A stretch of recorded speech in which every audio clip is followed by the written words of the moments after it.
Hello Commanders, Commander Plater here, back with another Elite Dangerous video. Like most of you, I'm waiting for the Fleet Carrier update and the new era of Elite Dangerous. Does this mean that there's nothing to do in the game? Absolutely not. I've taken a little time to get my thinking cap on and try a few different builds that I wouldn't use under normal circumstances, and I think I found my new Corvette loadout and I wanted to share it with you.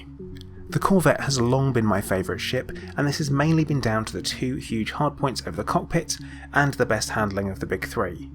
I've been toying with which weapons to use on the huge hardpoints since the ship was released, and I've tried cannons, multi-cannons, beam lasers and plasma accelerators.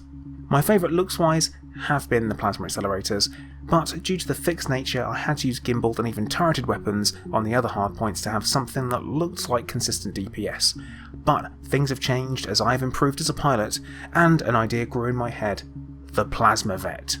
And it doesn't come cheap.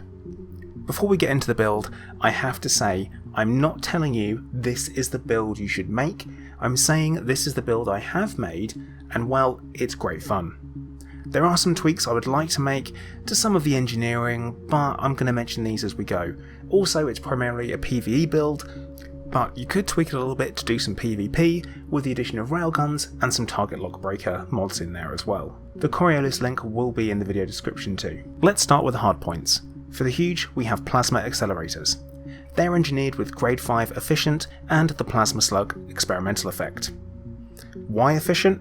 Well, efficient has no drawbacks: less heat, less power draw, less distro draw, and more damage.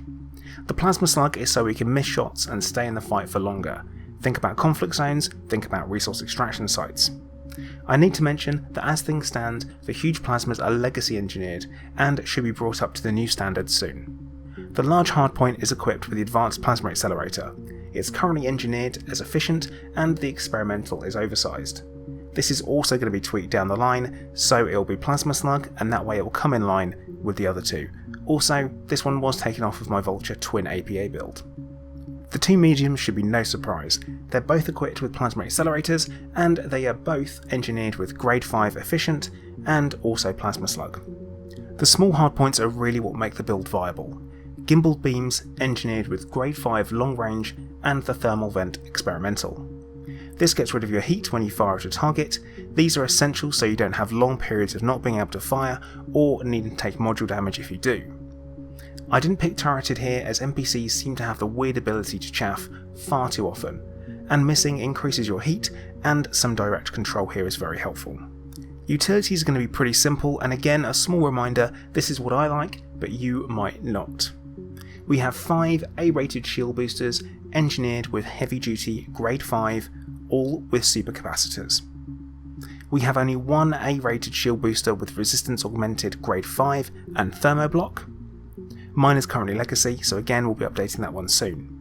The other 2 slots are filled with another 2 A-rated shield boosters with thermal resistance grade 5 and thermoblock. I know it's a lot of boosters, but we do have to balance out the resistances of the shields, which we'll come on to in a moment.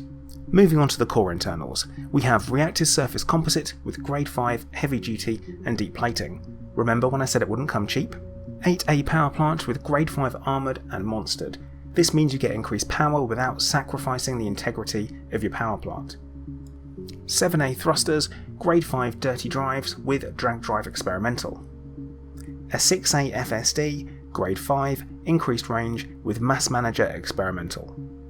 5A life support with grade 4 lightweight. 8A power distributor with grade 5 charge enhanced and super conduits. That way you're going to be able to keep firing and firing. 8D sensors with grade 5 lightweight. Moving on to optionals. This is going to be very much down to personal preference, but this is how I've got mine set up. We have a 7A prismatic shield with grade 5 reinforced and a high cap experimental. A 7A fuel scoop, because if we're using plasma slug we're going to need fuel, and that way we'll have ammunition. A 5H Guardian booster. This ship is heavy, and the jump range would be absolutely terrible without it. A 6D fighter bay, 2 fighters of your choice. 1 5D module reinforcement. 4 5D hull reinforcements with heavy duty grade 5 and deep plating. 2 size 4D hull reinforcements with heavy duty grade 5 and deep plating.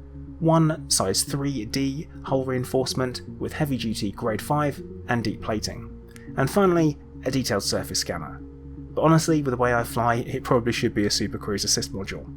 Some quick stats for the ship are, it has a jump range of 29.18 light years, hull strength is 6,356, the resistances 51.1 explosive resistance, 51.9 kinetic, and 40.6 thermal. Shield strength is 6,958 megajoules, with a 58.6% explosive resistance, 50.36 kinetic, 41.9 thermal. With a raw DPS of 138.2, of which 73.7 is absolute. This means it's going to ignore the resistances on your enemy's shields and hull. As a build, it's really satisfying, and you will shred medium and large NPC ships in no time at all. The fuel tank on the Corvette will keep you in the fight for a long time, even with the Plasma Slug experimental, assuming you're going to be missing some shots. Small ships though, well, I hope your aim's good, but the fighter will definitely help with this. There it is, Commanders, the Plasma Vet. Leave me a comment and let me know if you're going to try it, or if you have another non-conventional build I should try. So thank you for watching, Commanders. Please make sure that you do like, subscribe and turn on notifications so you get an alert every time I put a new video out. Also, whilst you're there, if you are looking to support the channel, please check out the links in the description, as there are a couple of different ways to do so. But once again, thank you for watching. Commander Plater, out.